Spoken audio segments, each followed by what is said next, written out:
오늘 오전 7시 11분경 북한이 강원도 원산 북동쪽 해상에서 동쪽 방향으로 탄도미사일을 발사했습니다. 일본 스가 요시히데 관방장관은 북한의 두 발의 탄도미사일 중 한 발이 일본의 배타적 경제수역인 시마네현 앞바다에 낙하한 것으로 보인다고 밝혔는데요. 한국에서 발표한 이후 두 발은 아니고 한 발에서 두 개로 분리됐을 가능성이 있다고 수정하면서 체면을 완전히 구겼습니다. 미사일 발사 직후 총리관저에 위기관리센터가 설치됐고 오전 7시 50분 스가 요시히데 관방장관이 긴급 기자회견을 열었습니다. 아베 총리는 국가안전보장회의를 오전 9시에 소집했습니다. 북한의 미사일 발사는 지난 5월 이후 11번째인데요. 이전 10차례 동안과는 달리 일본의 배타적 경제수역에 북한 미사일이 떨어지다 보니 일본은 난리가 난 상황입니다. 북한이 쏜 발사체가 일본의 배타적 경제수역에 낙하한 것은 지난 2017년 11월 29일 이후 처음이라고 하네요. 북한 미사일이 떨어진 곳은 동해 한가운데 위치한 대화태 어장으로 불리는 곳으로 일본의 배타적 경제수역에 위치한 곳입니다.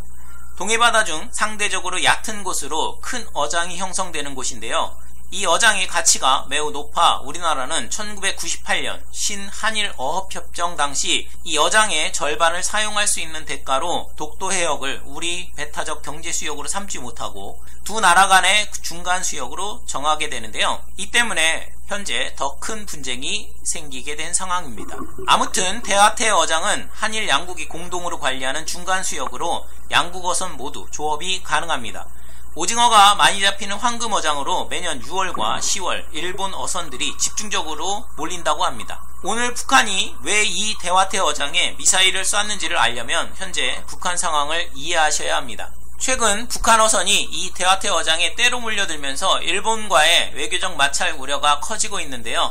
불법 조업을 단속하려는 일본과 큰 충돌이 우려된다고 일본 언론이 보도하기도 했습니다. 북한이 국제사회의 제재를 받으면서 경제 사정이 많이 안 좋다 보니 북한 당국이 외화벌이 수단으로 중국에 연근해 조업권을 팔아넘겼고 중국 어선이 저인망 쌍끌이 어선으로 마구잡이로 남맥하다 보니 북한 연근해 수산자원이 고갈되어 북한 어민들은 목숨을 걸고 먼 바다에서 조업할 수밖에 없습니다. 북한 연근해 조업권을 산 중국 어선까지 북한 인공기를 달고 먼 대화태 어장까지 나와서 불법 조업을 하고 있는 상황입니다. 북한 어선들이 목숨 걸고 먼 바다인 대화태까지 나와 불법 조업을 하는 이유는 북한 당국의 무리한 수산물 증산 정책 때문입니다. 김정은 국무위원장까지 나서 어민들에게 수산물 증산을 위한 조업 독려를 하고 있는데요. 이는 외화벌이와 식량난 해결을 위한 것입니다. 대화태 어장 관련 사건을 몇 가지만 정리해 보겠습니다. 2010년도에 우리나라 오징어 채낚기 어선인 대승호가 대화태 어장에서 조업 중 북한 경비정에 납포됐다 한 달 만에 송환된 적이 있습니다. 북한 외무성 대변인은 지난 17일 조선중앙통신 기자와의 문답에서 지난 8월 23일과 24일 우리의 전속 경제수역에 불법 침입한 일본 해상보안청 순시선과 선박들이 우리 공화국의 자위적 조치에 의하여 쫓겨났다고 밝혔습니다. 북한 외무성 대변인은 외교 경로를 통해 우리 수역에 대한 침범과 우리 어선들의 어로 활동에 대한 방해 행위가 다시는 발생하지 않게 대책을 강구하도록 일본 측에 엄중히 주의를 환기했다며 우리가 자기 수역에서 일본 측 선박들을 몰아낸 것은 정정당당한 주권행위라고 덧붙였습니다. 9월 27일 북한이 동해상에 대화태 어장의 영해권을 주장했다는 일본 언론의 보도가 나오면서 진짜임이 확인되었습니다. 북한 당국 소속으로 보이는 선박이 대화태 해역에서 일본 해상보안청 순시선에 무선으로 영해에서 즉시 나가라는 요구를 받았다고 산케이 신문이 보도했습니다. 당시 북한 어선과 일본 어선 여러 척이 조업을 하고 있는 상황이었는데 일본 순시선이 북한 어선의 조업을 단속하려 하자 소총으로 무장한 북한 고속정이 일본 순시선에 접근해 단속 활동을 방해했다고 합니다. 지난 1일에는 러시아 국경경비대가 동해상 자국 배타적 경제수역으로 간주하는 수역에서 어업활동 중인 북한인 87명과 소형 선박 11척을 억류 및 납포했다고 러시아 인테르팍스 통신이 연방안보국을 인용해 전했는데요.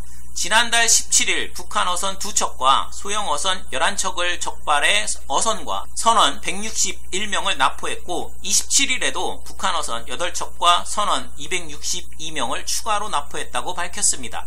북한군은 군인 식생활 개선을 위해 전략 로켓군 사령부를 비롯한 각 군종 사령부와 주요 군단 사단급 부대 산하에 수산사업소를 두고 있으며 여기서 잡은 수산물 일부를 수출해 외화를 벌어 기타 보급품도 해결한다고 합니다. 북한 군부에게는 어업권이 상당히 중요한 이권인 셈이죠. 얼마 전 우리나라 삼척항에 아무런 제재도 없이 북한 주민 4명이 작은 목선을 타고 와서 군이 발칵 뒤집혔는데요. 북한은 석유 수입도 제한되다 보니 북한 어민들은 죽음을 각오하고 낡은 목조어선을 타고 대화태 어장과 같은 먼 바다로 어로 전투에 나서고 있는 상황입니다. 중앙일보 보도에 따르면 북한 어획량은 2011년 69만 톤에서 2016년 100만 톤으로 늘었고 그중 90%가 1억 5천만 달러에 중국으로 수출됐다고 합니다. 이렇듯 북한 군부에게는 어업활동이 상당히 중요한데 러시아의 강력한 단속으로 러시아 배타적 경제수역에서의 어업활동이 어려워지자 북한은 황금어장으로 불리는 대화태 해역에서의 어업활동을 원활히 하기 위해 오늘 이 지역에 미사일을 발사한 것으로 의심됩니다. 시청해주셔서 감사합니다.